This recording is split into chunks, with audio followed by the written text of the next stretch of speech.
বিসমিল্লাহিররহমানিররহিম। আসসালামু আলাইকুম। আমি আলহাজ বশির আহমদ উচ্চ বিদ্যালয় কানাইয়ার সিলেট আঞ্জুমান আরা বেগম বলছি। আজকে আমরা দশম শ্রেণীর রসায়ন করব। দশম শ্রেণীর রসায়ন চতুর্থ অধ্যায়। তোমরা সবাই বই নিতে পারো, চতুর্থ অধ্যায় বই নাও, বইয়ের সাথে পড়া মিলাইতে হবে। আজকে যেহেতু আমরা চতুর্থ অধ্যায় আছে আমাদের পর্যায় সারণী। চতুর্থ অধ্যায় আছে আমাদের কি পর্যায় সারণী।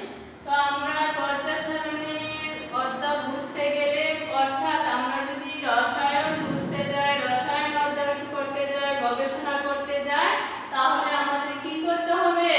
পর্যায় সারণী সম্পর্কে জানতে হবে। পর্যায় সারণীর যে মৌলগুলি আছে সেই মৌলগুলি সম্পর্কে আমাদের ধারণা লাভ করতে হবে।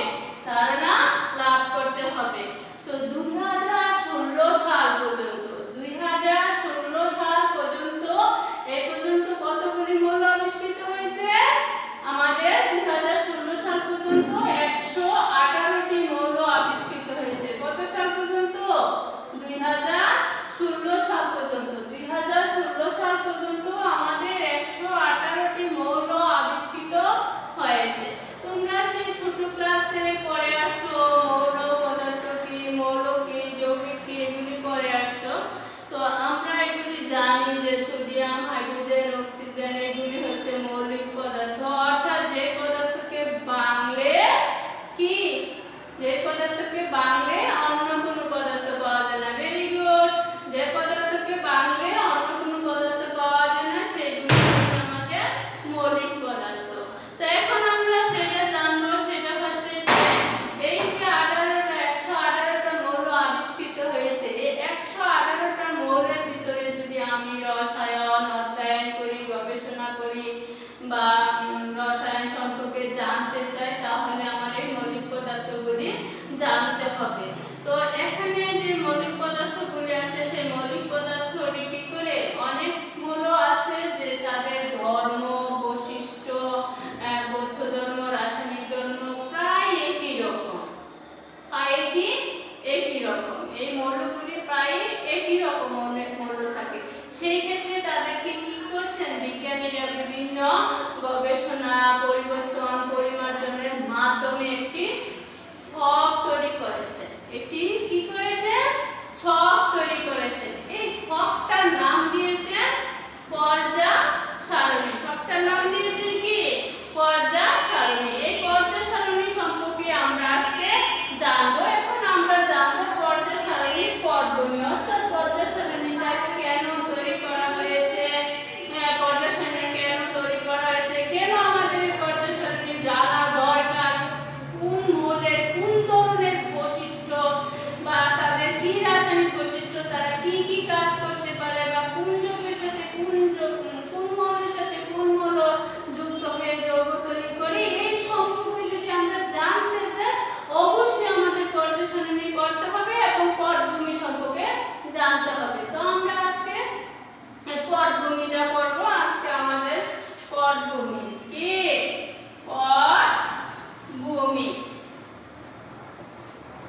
তাহলে আমি এটারে ধরেছি প্রথম, এটারে তৃতীয়।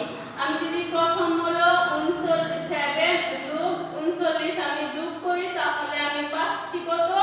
46। 46 এর যদি আমি 2 দিয়ে ভাগ দেই তাহলে আমার আসতেছে 23। তোমরা দেখো 2 দিয়ে যদি তুমি 46 এর ভাগ দাও 46 ভাগ 2 অর্থাৎ আমি আসতেছে আমার 23। কত আসতেছে? আমার 23 আসতেছে। তাহলে দেখো আমি কিন্তু ডুবেরানের যে সূত্রটা এটা কিন্তু আমাদের মিলে গেছে, যে প্রথম মৌল যদি আমি পরপর তিনটা মৌল সাজে আমি ভাগবার বলার কারণ হচ্ছে যেহেতু এগুলো একটু ইম্পর্টেন্ট আর পর্যায় সারণীটা আমাদের জন্য খুবই ইম্পর্টেন্ট আমাদের এটা জানা খুবই জরুরি, এর জন্য আমি বারবারই বলতেছি। তো প্রথম মৌল ধরেছিলাম আমি লিথিয়াম, দ্বিতীয় সোডিয়াম, তৃতীয় পটাশিয়াম। প্রথম মৌলের পারমাণবিক ভর আছে 7 এবং 39 আমি যোগ করে পেয়েছিলাম 46, আমি ভাগিয়েছি 2 দিয়ে পেয়েছি আমি কত? 23। এরকম করে তুমি সবগুলি মৌল কিন্তু ভাগ করতে পারো, এরকম করে সবগুলি। আর এই যে ডুবেরানের কি করেছিলেন, এই সূত্রটার নাম হচ্ছে ডুবেরানের সূত্র। সূত্রটার নাম হচ্ছে কি? ডুবেরানের সূত্র। তাহলে তোমরা এইটা বুঝতে পেরেছো যে ডুবেরানের সূত্রটা কি, অথবা ত্রয়ী সূত্র। ডুবেরানের ত্রয়ী সূত্র। ত্রয়ী সূত্র বলার কারণ হচ্ছে তিনটা মৌল একসাথে নিছেন, তো এর জন্য তিনি নাম দিয়েছেন ত্রয়ী সূত্র। তো ডুবেরানের ত্রয়ী সূত্রটা আমরা মোটামুটি ক্লিয়ার, সবাই বুঝতে পারছি, তাই না? ঠিক আছে, আমরা এরপরে চলে যাব, আমরা পরের অংশে চলে যাব। সবাই খেয়াল করবা,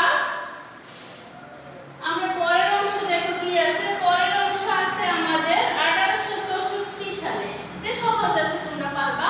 1864 সাল, কত সাল? 1864 সাল। 1864 সালে কে আবিষ্কার করলেন? কে? এটা নিউল্যান্ড। কে? নিউল্যান্ড। কে? নিউল্যান্ড।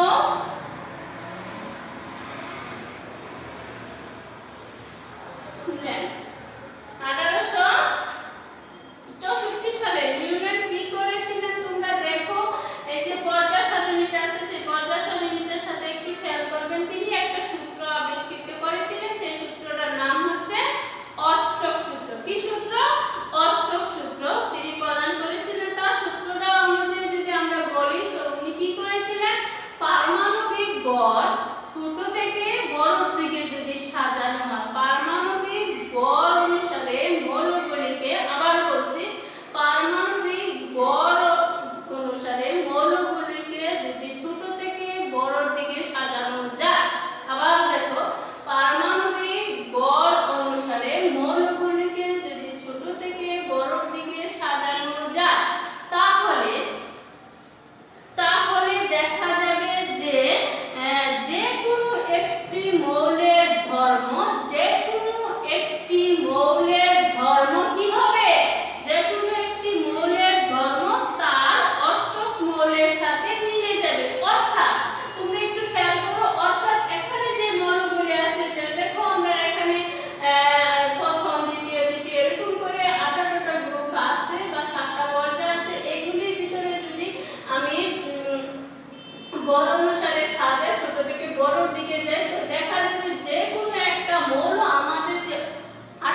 বলেছে। তো সেই অনুসারে যদি আমরা দেখি তাহলে পারমাণবিক ভর অনুসারে যদি আমরা সাজাই তাহলে দেখা যাবে যে মৌলগুলি পর্যায়ক্রমে আবর্তিত হচ্ছে। পর্যায়ক্রমে কি হচ্ছে? আবর্তিত হচ্ছে, পরিবর্তন হচ্ছে। দেখো আমরা একটু খেয়াল করতে পারি, দেখা যায় প্রথম যে গ্রুপ আছে, প্রথম 1 নম্বর গ্রুপের মৌলগুলি হচ্ছে ধাতু, মাঝখানে যে মৌলগুলি আছে এগুলি হচ্ছে অবস্থানরত মৌল, তারপরে আছে অপধাতু, তারপরে আছে অধাতু, তারপরে আছে আমাদের শেষ আছে আমাদের 18 নম্বর গ্রুপের নিষ্ক্রিয় মৌল। তো আমাদের এখানে 13, 14, 15 এগুলি হচ্ছে আমাদের অপধাতু। 16, 17 বা 17 নম্বর গ্রুপের মৌলগুলি হচ্ছে আমাদের হাইড্রোজেন গ্রুপের মৌল, এগুলো হচ্ছে ক্ষার ধাতু, এটা হচ্ছে মৃদু ক্ষার ধাতু। এই মাঝখানের যে 3 থেকে 12 পর্যন্ত মৌলগুলি আছে এগুলো হচ্ছে আমাদের অবস্থানরত মৌল। এগুলো আমরা সব পড়ব, বিস্তারিত আমরা সবই জানবো, এই অধ্যায়ে আমরা জানবো। তো দেখো আস্তে আস্তে কি হচ্ছে? পরিবর্তন হচ্ছে, তাদের বৈশিষ্ট্য পরিবর্তন হচ্ছে। উনি এই বলেছেন যে পারমাণবিক ভর বৃদ্ধির সাথে সাথে তাদের ভৌত রাসায়নিক ধর্মগুলো আপতিত হচ্ছে। উনি আরো বলেছেন যে এই অনুসারে উনি কি করেছিলেন, তখন পর্যন্ত অর্থাৎ 1869 সাল পর্যন্ত 63টি মৌল আবিষ্কৃত হয়েছিল। সেই 63টি মৌল নিয়ে তিনি কি করেছিলেন, একটা পর্যায় মানে একটা ছক তৈরি করেছিলেন, যে ছকটা বর্তমানে আমাদের আধুনিক পর্যায় সারণী নামে পরিচিত। সেই ছকটাই তিনি তৈরি করেছিলেন। তো সেই ছকের ভিতরে উনি 12টা পর্যায় এবং 8টি খাড়া স্তম্ভ মানে খাড়া কলাম নিয়ে উনি তৈরি করেছিলেন। যদিও বর্তমানে তোমরা বইয়ের ভিতরে পাবা 7টি পর্যায় এবং 18টি গ্রুপ। উনি তখন তৈরি করেছিলেন 12টি পর্যায় এবং 8টি গ্রুপ নিয়ে তিনি কি করেছিলেন, একটা পর্যায় তৈরি করেছিলেন, সাজা সারণী অর্থাৎ ছক একটা তৈরি করেছিলেন। সেই ছক অনুযায়ী তিনি কি করেছিলেন, উনি বলেছিলেন যে যদি আমি কলাম বরাবর মৌলের ধর্ম একই রকমের, অর্থাৎ 1 নম্বর গ্রুপের মৌলগুলি একই রকম, 2 নম্বর গ্রুপের মৌলের ধর্ম একই রকম, এই মাঝখানেরটি একই রকম, 16, 13 নম্বরের মৌলের ধর্ম একই রকম, এরকম বলছেন যে একই একটা গ্রুপের ভিতরে মৌলগুলি একই রকম ধর্ম প্রদর্শন করে। তো এইভাবে তিনি একটা ছক তৈরি করেছিলেন। এবং মেন্ডেলিফের আরো একটা বড় অবদান ছিল কি জানো? ওনার একটা বড় অবদান হচ্ছে উনি যে মৌলগুলির একটা ভবিষ্যৎবাণী দিয়েছিলেন। কি দিয়েছিলেন? একটা ভবিষ্যৎবাণী দিয়েছিলেন। ভবিষ্যৎবাণীটা হচ্ছিল কি, উনি যে পারমাণবিক ভর অনুসারে মৌলগুলি সাজিয়েছিলেন সেখানে কিছু ভর বাকি ছিল। যেহেতু উনি ছোট থেকে বড় দিকে অর্থাৎ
1913 সালে কে 1913 সালে মুসলে 1913 সালে মুসলে কি করেছিলেন এই পর্যায় সারণীটার যে ত্রুটিটা ছিল পারমাণবিক ভর অনুসারে যে অর্থাৎ পারমাণবিক ভর অনুসারে মৌলগুলির সাজালে তাহলে মানে ধাতু অধাতু এবং নিষ্ক্রিয় গ্যাস এগুলি পর্যায়ক্রমে একসাথে থাকে না মানে এলোমেলো হয়ে যায় সেটাকে দূর করার জন্য 1913 সালে মুসলে পারমাণবিক ভরের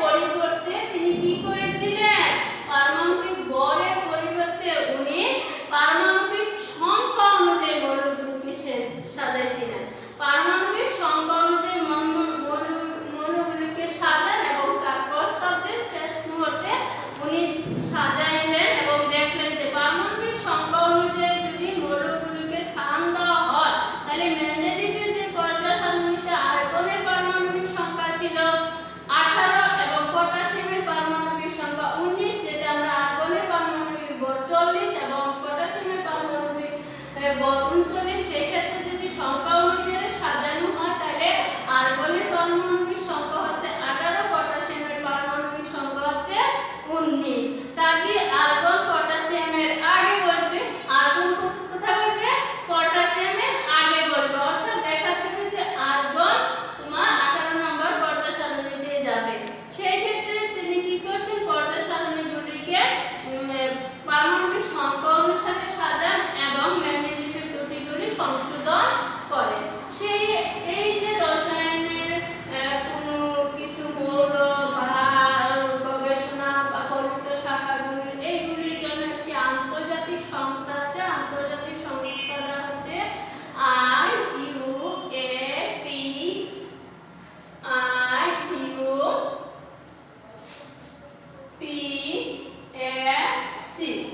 এইটা হচ্ছে আন্তর্জাতিক সংস্থা